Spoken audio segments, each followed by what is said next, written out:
Isang mainit na pagsabog ang nagbabadyang bumalot sa volleyball community sa nalalapit na pagsisimula ng PVL Reinforced Conference 2024. Markahan na ang inyong mga kalendaryo dahil sa July 16 magsisimula na ang pinakahihintay na torneo sa PhilSports Arena, Pasig City. Ang Premier Volleyball League ay handang maghatid ng hindi matatawarang excitement at intensyon sa pamamagitan ng kanilang bagong format at malulupit na lineup para mas lalo pang mapalakas ang liga at mabigyan ng kakaibang experience ang mga fans.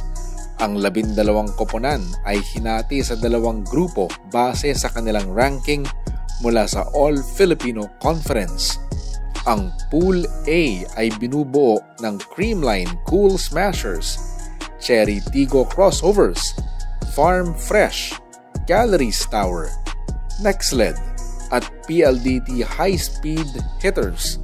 Samantalang ang Pool B naman ay pangungunahan ng defending Reinforced Conference Champions Petrogas Angels kasama ang Akari, Capital One, Signal HD Spikers, Choco Mucho Flying Titans at Zos Coffee. Ang unang yugto ng grupo ay isang single round robin format kung saan maglalaban-laban ang mga koponan para sa top spots.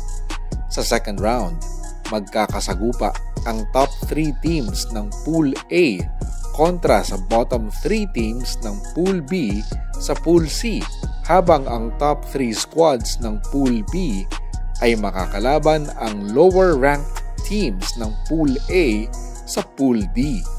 Pagkatapos ng preliminaries, ang top 8 teams ay uusad sa knockout quarterfinals gamit ang FIVB classification system.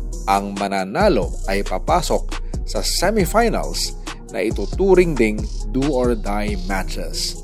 Ang climax ng torneo ay ang championship match kung saan maghaharap ang 2 pinakamatibay na koponan para sa gold medal, habang ang mga natalo naman sa semis ay maglalaban para sa bronze. Walang duda, ang bawat laban ay magiging kapana-panabik at puno ng aksyon, lalo na't ang bawat team ay may kani-kanyang world-class reinforcements.